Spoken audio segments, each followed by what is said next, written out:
WWE announced a whole bunch of matches last night. We now have what looks like a full card for NXT TakeOver 36 and a partial card for next week's NXT. All of this while we're still thinking about a potential shakeup within NXT. I'm Ryan Joy, and I run MinutesToBellTime.com, a website and database tracking pro wrestling from around the world. On today's show, we're talking about TakeOver and some of the key matches that are coming up. John Smith's in the house. We have headlines from the last 24 hours, and this is the Daily Wrestling News Show for August 11th, 2021, where we sort through all the bullshit in wrestling news to find you the truth.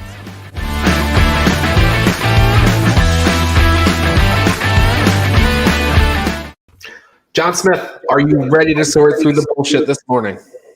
I certainly am. There's plenty of BS to sort through, so let's do it. All right. Well, good morning anyway. So last night on NXT, it seems like everything kind of peaked and came to a head. And it's not just like the takeover matches. It seems like we got a whole bunch of announcements, so I think we kind of know what's coming. And then on the other side, even the storylines that were maybe eligible for takeover, they didn't quite make the takeover list. They're going to be next week on NXT. So I think in light of that, let's dive in and kind of just talk about some of the matches that we have for takeover. I mean, last night we had a couple of new ones announced. Specifically, maybe the main event is this Adam Cole versus Kyle O'Reilly 2 out of 3 falls match. What did you think? Well, the first thing I thought of was the 3 stages of hell match between Triple H and Austin, because it was the exact same thing. Singles match, street fight, cage match. So, yeah, I'm looking forward to it. I think they'll do it justice. I think it might end up being even better than that match was 20 years ago or whenever it was. Yeah, I think it was exactly 20 years ago. I think it was 01. Yeah, and the interesting thing here is that this match, for a lot of reasons, should probably main event the show. But it's weird because it would be going over Cross and Samoa Joe, but it's probably Adam Cole's last match in NXT, right? You would think so, considering the rumors of the contract that he was offered, or I don't know if he signed it yet or what, but I mean, I don't think they're going to be spending $1 million or close to $1 million on a guy that they're going to just keep in NXT forever. So, right. You know, it makes sense for him to put Kyle O'Reilly over to try to boost him. Like, I feel like O'Reilly's not really been getting over out of all of this because Adam Cole is just too popular. So it's like, even though Kyle O'Reilly's the face here and people respect him and enjoy him, they're not booing Adam Cole because of Kyle O'Reilly. Yeah, exactly. Jeff Johnson chiming in already. He hates 2 out of 3 falls matches where it's obvious it's going to go 3 falls. I will say this, there was something about these announcements last night, and playing off of what you said with Kyle O'Reilly, you know, he gets the chance to pick the first stipulation, and he picks a regular match. That's pretty boo worthy, right? Like, he should get booed out of the CWC for that. Like, be more creative. Yeah, I don't know what they could have done to I mean, he could have been the street fight guy, and Adam Cole could have been the one to pick the first fall, and it could have been, you know, singles match. But I mean, I see the reason that they did it because, you know, Cole did beat him in the regular match and O'Reilly beat him in the unsanctioned match. So, you know, O'Reilly's got something to prove in that regard. So, I mean, it does look like he would end up winning that fall, and then or Adam Cole could end up even getting himself disqualified in that fall just to pick up the quick second fall, and then we have like a 30-minute cage match, you know? Right. Yeah. And Jeff Johnson says for time management, he thinks it may actually go first, which is, I just find it hard to believe that if it's Adam Cole's last match and they've had this long rivalry and it might be finally Kyle O'Reilly kind of getting the nudge here, it feels like it's probably going to go last, or first or last. It got me confused, Jeff. I mean, how do you follow that too? Like, what are you going to do? Put on, you know, the $1 million championship match after that, and everybody's already going to be exhausted from the first match. You know, how do you get the crowd back up after something like that? I mean, I think they can, but I feel like they have to be careful. It's more natural to put that on last, and you don't even want to put Joe and Cross on after that because, you know what, what if it's like match of the year? Then you go and throw Cross in, like when like it was Keith Lee versus Cross. That kind of got overshadowed by, I think, Kyle O'Reilly versus Cole 1, wasn't it? Yeah, that sounds right. I mean, actually, we should run through the whole card here because you have that problem up and down the card, right? You have the return of Samoa Joe, hasn't wrestled since February of 2020, and he's probably going to win the NXT Championship. So you've got a big moment there. You've got LA Knight versus Cameron Grimes, which is probably more along the ha-ha side. Raquel Gonzalez versus Dakota Kai. That's a serious match, a serious feud. And you have Walter versus Dragunov, which Walter versus Dragunov, many people say was the best WWE match all year last year. So you have a chance there of also being a kind of a show stealer. So that's your 5-match card. It's going to be tough to follow any one match, right? Like if Dakota Kai and Raquel have to go after Walter and Dragunov, I'm sorry, ladies. Yeah, I mean, it almost feels like you should start off with the NXT title match, because you're going to start off with a bang, have Joe win that title, because it seems like that's what's going to happen with Cross going up to Raw, probably most likely. And then, you do the Walter and Dragunov match in the middle, because I still don't anticipate Walter losing that. Right. And then you end on a high note with Kyle O'Reilly beating Adam Cole, or unless they throw the swerve at us. They could always put Adam Cole over again, Exactly. So we've talked kind of about a smattering here, but I think we've kind of talked through the Adam Cole and Kyle O'Reilly thing. Likely Adam Cole's last match. Likely Kyle O'Reilly goes over here. Cole goes to the main roster or leaves the company. LA Knight versus Cameron Grimes, $1 million championship on the line. But if Knight wins, DiBiase, it becomes the butler. He frees Cameron Grimes. Part of me says it would be very interesting to see Ted DiBiase as the butler, but part of me says that might be a bridge too far. I don't think Ted DiBiase is going to be LA Knight's butler. It doesn't seem like that would be the way it goes. I could see DiBiase double crossing Grimes and just becoming LA Knight's manager when DiBiase realizes Knight's going to win or something like that. He just double crosses him and he's like, I want to manage you. I'm not going to be your butler, but I'll be by your side. Something like that. Or Grimes gets that victory we've been waiting for a while now. Is there any chance that Grimes and Knight are in collusion? I don't think so, man. That would be some really good acting if they were in collusion. And all of a sudden, Grimes turns on DiBiase. Okay. That might be because Grimes doesn't want to be a butler anymore, so he makes DiBiase be the butler by laying down. Jeff Johnson bringing the heat. What if Virgil helps LA Knight to force Ted into being a butler? That would be very long-term story book. That'd be the longest booking, long-term story booking. That'd be way more than WWE. Years in the making. But I love that idea. I saw, Virgil's still around. I saw him over WrestleMania weekend. I sent everybody a picture of me. Virgil was standing right in front of me wearing a shirt that says "Wrestling is gay," tie-dyed one. So he'll do anything for $1, man. Like he won't even let you take a selfie with him unless you pay him, right? Yeah, I'm thinking not.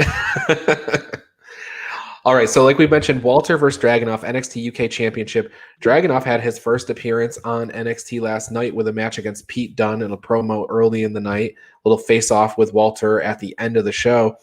Boy, there's a lot of anticipation for this match. It's going to be hard for it to live up to the first one, though. Yeah, I think it will, though. I think though it could even be better. I'm really looking forward to it. It's going to be a clinic. It's going to be nothing like we're used to over here. That UK wrestling, even though it's still WWE and it's still wrestling, it just hits different. Yeah, and this is going to be different still. On top of that, right? Because these guys are just it's going to be the UK strong style stuff. It's going to be a lot of striking. Those guys' chests are going to look like, they're going to look awful after this match, especially Dragunov's. So Yeah, and Jeff Johnson saying the UK brand is the best WWE brand now. A lot of people think that. A lot of people think that. I might actually be with you on that. Sometimes I go back and forth between NXT and NXT UK, but it's so strong every single week. Just ask Gary; he'll let you know. Raquel Gonzalez versus Dakota Kai. We got a title change here. Raquel is not somebody we've heard about like doing dark matches or anything, but she seems to fit the bill for everything they'd want on the main roster. And I just have the feeling that they're going to be gutting NXT of these high potential assets. Yeah, this one seems 50-50 to me, man. Like, this is going to be the hardest one to pick because obviously Raquel Gonzalez would and should beat her, but you never know. Dakota Kai could have another bodyguard coming in for her to she's got her female Omos or something that comes in and destroys Raquel, and then we get a Dakota Kai championship victory. But I mean, Dakota Kai deserves it. Raquel deserves to keep it. So either way, the match will be fine by me. But it's hard to predict. Jeff Johnson again. If Dakota loses, he can never believe that she'll ever win a title again. And it's kind of one of those things where Dakota, she's such a long tenure in NXT now that it's like it's time to pull the trigger on Dakota Kai on the main roster, or else if they're never going to do it too. So it's kind of goes both ways. I think she's still pretty young though, and she'll be there for a while, I think still. So if she doesn't win this one, I think she'll eventually be the NXT Women's Champion. She's already been the tag champ, mean, that might have been like her consolation for a while, and then maybe she'll get it later on. Who knows? But I don't see her moving up to the main roster anytime soon. Okay. Well, Al Carl, I had it up on the screen a few seconds ago, mentioning that when Shawn left Diesel, he hired Sid. So yeah, that's your parallel. They keep drawing on that Diesel and Shawn Michaels story from years ago. So who does she hire though? I can't think of it. I mean, Jessie Kamea is a tall Psycho Sid like type. She's busy though. I it's probably going to be somebody new, right? Like Raquel Gonzalez kind of came out of nowhere. So I don't know who they have down there in the Performance Center that would be like another heavy for her, but we'll see. They could have used Dewdrop. They could use. I mean, they could use Dewdrop. They could use that. You know what? Maybe it's just Raquel Gonzalez with a different name. That would make sense. And I want to get to Al Carl posed another question here, and I want to get to it. But before we get to that, I got to kind of set up the fact that next week we have 2 title matches on the show. We have Kushida versus Roderick Strong for the Cruiserweight Championship, and we have MSK versus Imperium for the Tag Team Championships. And it seems like those are like the 2 programs that just didn't quite make the TakeOver cut because TakeOver is stacked.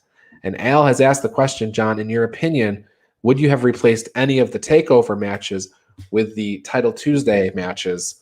And we don't even know what's going on with the North American title. No. The only one I would replace is maybe the $1 Million Championship with the North American Championship, but we're not even getting a North American Championship match on either show, so we don't know what's going on. It's probably a much longer term stuff with Hit Row and Legato, I guess. But I like the card how it is. I wouldn't put either of those 2 matches over any of these 5. Jeff Johnson agrees with you. I think Hit Row should be on the card in some capacity, and maybe they'll do the pre-show or something. Those guys are just so hot that it feels like if this is like a big exposure event, they should be on there. Because they're a very hot act for them right now. So that's my only kind of hesitation on that. Yeah, maybe we'll get them in the middle of the show. Like they'll just come out and cut a promo, and then we'll get a little confrontation, and it sets up something for Wednesday. Yeah, because you know what? It's not really their wrestling that we look forward to. It's their presence. So they don't necessarily need to do a match. Exactly. And not to say that they're not any good in the ring. I think they're great. I love what Top Dollar brings to the table. You don't see anybody that big usually in NXT. So it's a treat to see him in the ring. But yeah, they don't need to have a match to make an impact. Definitely. Exactly. So let's talk about those two title matches that we do know. Kushida and Roderick Strong Roderick Strong being the sole survivor of Diamond Mine, basically, against Kushida. So the cruiserweight division is pretty much gutted at this point. They've got about 4 guys, aside from all the people that fit into the division that aren't in the division, like your Garganos and Ciampas and those guys. But you pick a winner here for me, John. This seems like it'll be Roddy Strong, probably by interference by Malcolm Bivens, what's the other guy? I keep forgetting the other guy's name. I want to say his last name is Suzuki. Suzuki. Okay, yeah, that'll be easy to remember. I don't know why I always forget that. But yeah, I see interference helping Roddy win that title because they need something to help get them over. Yeah. And then MSK versus Imperium for the tag team titles. It kind of doesn't matter to me on this one. I think Imperium's kind of had their time, but as long as Walter's around, I think they're going to be around as well. So I think MSK goes over here. Yeah, me too. I got MSK winning. The one match we didn't get announced was Ridge Holland versus Thatcher. They kind of set that up on the show, but they didn't announce it for next week. They didn't announce it for TakeOver. That to me would be a nice TakeOver pre-show match. It could just go 10, 12 minutes, and that's it. Yeah. Yeah, I think they might end up opening the show with that though on Wednesday, not having it as a pre-show. But that's going to be a great match. I see Ridge Holland going over in that match. Yeah, no, Ridge Holland's the shiny new toy. He's going to go over. Yeah, especially after he looked so weak, breaking every bone in both of his legs at the same time. He needs to just come back and destroy everyone for a while. He's mini Brock Lesnar for now. You wouldn't know it. He's still a pretty big guy. Now, Jeff Johnson says if Walter wins, Imperium wins. It has to be the other way around, right? Because Walter, the TakeOver comes after the NXT show. So it has to be the other way around. Imperium wins. But I think Walter wins no matter what. So by that logic, not that title anytime soon. I still got the New Year's thing in my mind where he's got to hit 1,000 days before he loses it because he's almost there now. How do they let that opportunity go, having a 1,000-day champion? I'll tell you though, since they moved Finn Balor to the main roster, I don't think there's anybody that's even in line. If there is one person, it's Dragunov. But otherwise, I don't think there's anybody to take it. And Jeff Johnson sees Walter losing. Well, it could happen. It could happen. But you're right. The idea of having a 1,000-day champion, that's been years. Yeah, unless they're already planning to do that with Roman, so they're kind of nipping the bud on Walter before it happens. Well, there could be something to that too. Roman Reigns is going to be chasing Bruno Sammartino, I think, unless Roman drops the belt and it's off television for a year because it's on somebody who doesn't wrestle that often. So. Jeff Johnson asking, is Cara Noir signed to WWE and just waiting to report? Could see him coming in to take it. Cara Noir is from Progress. He's from the UK scene. Another big name over there. It's a possibility. I don't believe he's signed, but the relationship between Progress and WWE is so tight that you can't be surprised if anybody shows up. So I don't even know who that is. It's worth Googling, and you can actually see a couple matches on the WWE Network. Well, on Peacock. Excuse me. You can't watch any. Jeff Johnson can watch the WWE Network because Jeff Johnson lives in Canada. But we're strapped with Peacock here. I've seen Progress. I'm just saying I've never heard of Cara Noir. Yeah, that's worth Googling. I think you'll appreciate what you see there. So, all right, John. Well, as we know, we've been talking about TakeOver. TakeOver is main eventing SummerSlam weekend. But the first thing that you're going to do SummerSlam weekend is you're going to turn on at 3 p.m. the SummerSlam special from the Essential Wrestling Podcast. The crew gets together to pick the matches for the major show of the weekend. That's SummerSlam, which we have a loaded card with 7 matches already, and we're still got all the go-home shows next week. So we've got time yet to add 4 or 5 more matches. How many do you think we're going to get in total, John? Is this a 10, 12 match card? It seems more like probably 8 or 9, I would think, and then maybe like 1 or 2 pre-show matches at 6 o'clock because the show starts at 7. They'll probably have a pre-show at 6, and then like the pre-show at 5. I would say. Yeah, we're at 7 right now. So there's 3 more matches. I think that sounds right. And Jeff Johnson, by the way, recommending Cara Noir versus Pac. Well, anything with Pac, I'm down to watch. So I'll definitely take a look at that. There you go. All right. Well, with that being said, we've got a bunch more stuff to talk about, and we'll do that as soon as we get back from the commercial break. So stay tuned, and we will see you in a minute and a half. If you love the Daily Wrestling News Show, then I want to tell you how you can support us. First, check out bodyslamclothes.com. You can get a variety of shirts for just $20, and all of them come in the super soft style, and the price you see includes all sizes and shipping. Get 10% off 2 or more shirts with the promo code SHIRTS10. Go to bodyslamclothes.com right now to check it out. And join Joey Jarzenka, Ian Schreier, and Rob DeLuca on Monday nights for the Primetime Rundown. They take you through the world of sports, and the show kicks off each Monday at 7 p.m. on the Eastern Observer. And each Tuesday, Al Carl hosts the Essential Wrestling Podcast alongside John Smith, myself, John DeConnie, and Gary Mahaffey. It's another week of updates and highlights in the world of wrestling. Here are our analysis on who we think is going to win the week's matches. Coverage begins at 6 p.m. on the Eastern Observer. And Pro Wrestling Pick'em. It's a place where you can join or host a Pick'em League to test your predictive skills in the world of pro wrestling. Create an account and join a league now at ProWrestlingPick'em.com so you can play against your friends or play against the universe. And the Body Slam Brigade newsletter, currently going out to over 4,200 people each Friday. It consolidates all the top stories in professional wrestling into a quick-to-read email written by me for you for free. Sign up now at bodyslambrigade.com. And of course, this show, the Daily Wrestling News Show. We're here every day, Monday through Thursday, and occasionally on Friday. You can listen to us on Apple Podcasts and Spotify, or watch us live on Facebook and YouTube at 10 a.m. This is the Daily Wrestling News Show, and we thank you for your support.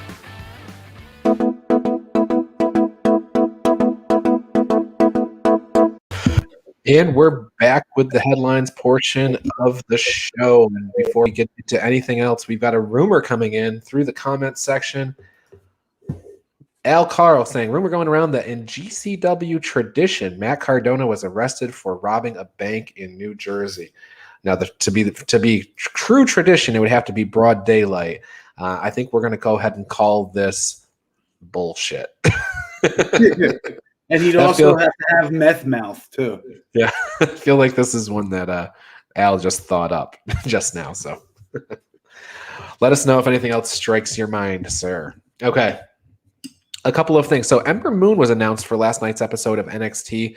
She was supposed to be facing off against Saray.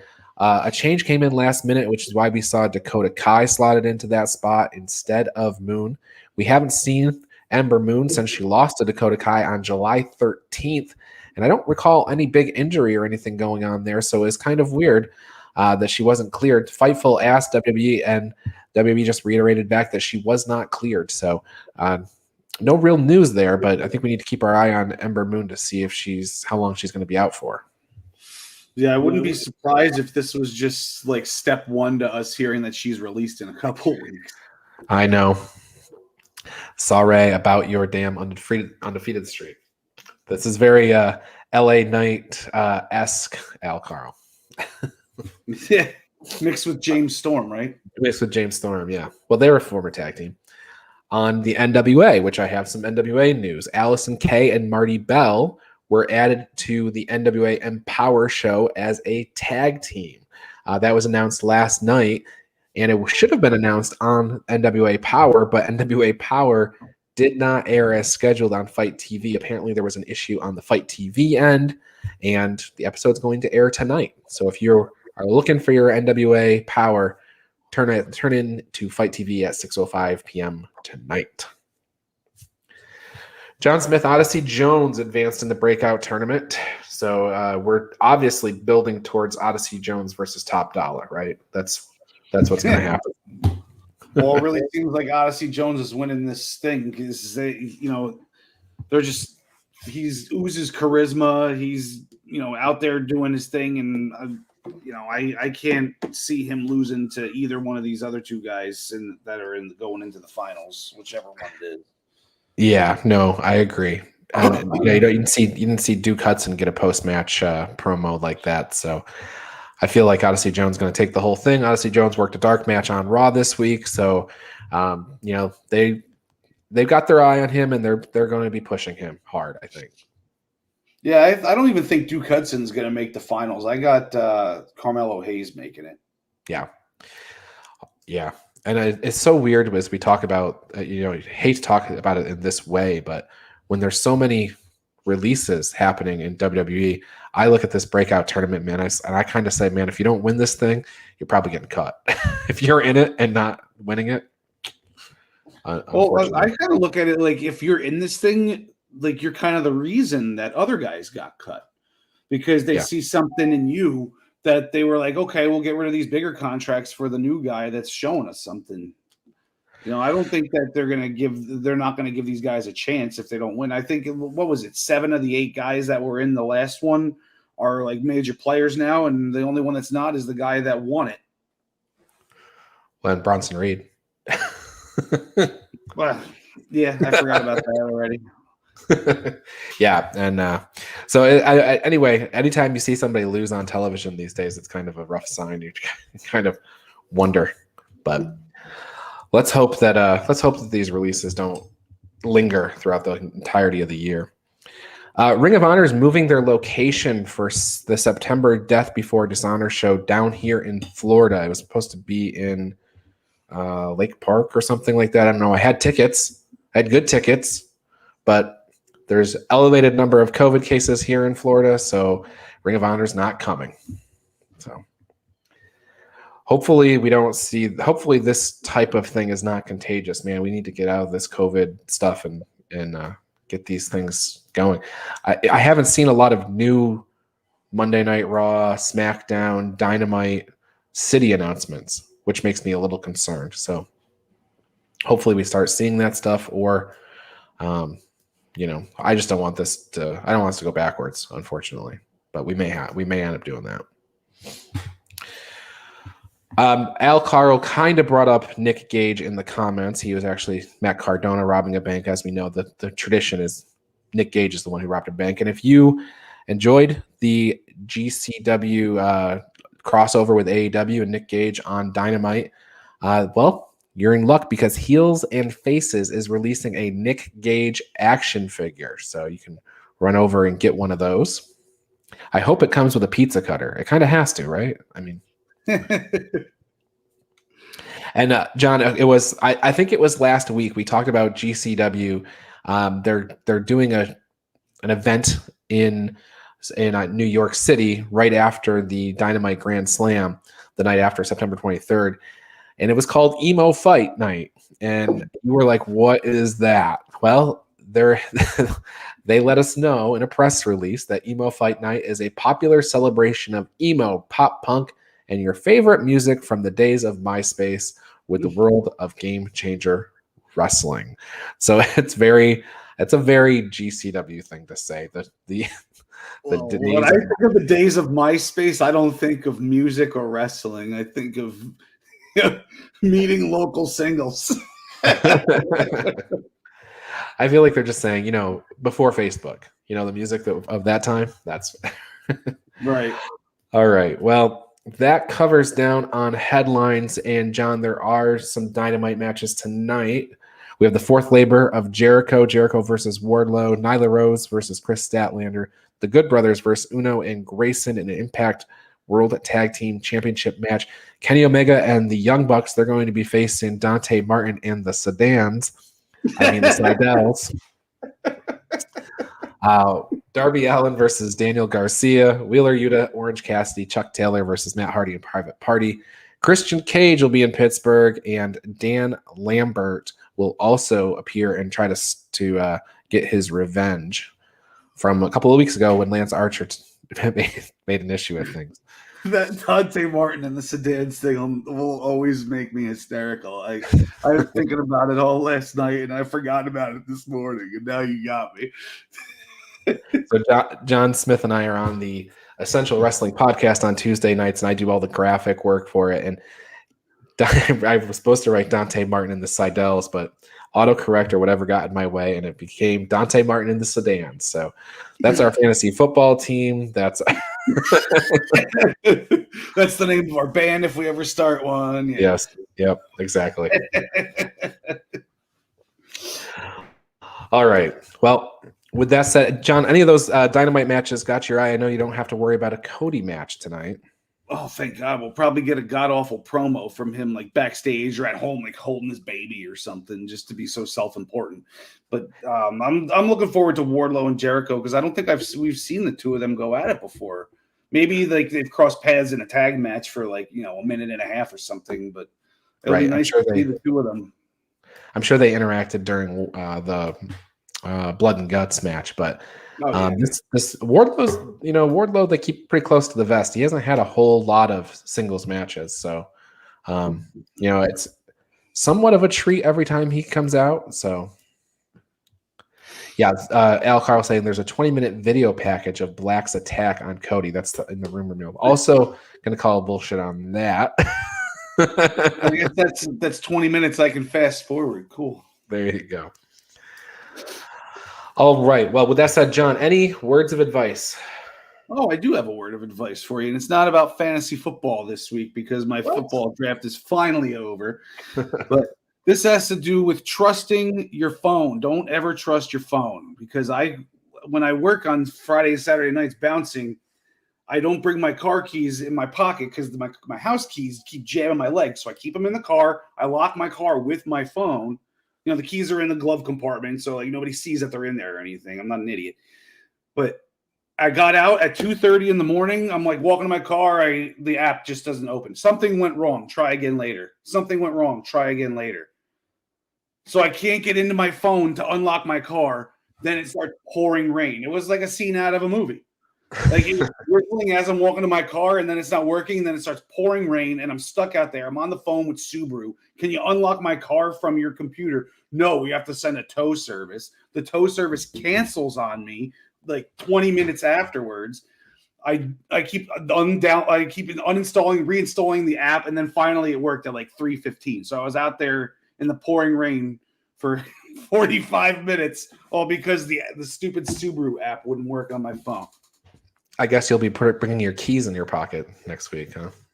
Yeah, I'll have to find a place to put them because I end up with like a freaking rash on my leg from my keys jabbing against me while they're in my pocket for so long. Well, we can make this. We can bring this right around. It can be wrestling related. You just need to pull a Doc Hendricks and wear a fanny pack. This is true. Wow, I didn't even think of that. Wear a fanny pack. I am a dad, so I could pull off the fanny pack. Now, do you wear? I don't want to look corny. Do you wear it in the front or in the back? I think you wear a little bit to the side. Oh, to the side? I think that's how you do it. All right, because you want everybody to see that it's there, but you don't want it covering, your bulge. Yeah. And Al says stop wearing skinny jeans. So, all right. I think we've covered down on everything you need to know about keys in the pockets, things in your pockets, wrestling. Anything in the world of wrestling you want to talk about that we haven't today? No, I just I want to know when we're going to see Santos Escobar finally get a shot at the North American title. That's all I'm worried about right now. Yeah, hopefully that's like NXT after TakeOver or something like that. So, yeah, hopefully. All right. Well, John, I'm Ryan. We'll see everybody tomorrow. John DeConnie will be here tomorrow, and that's it for today.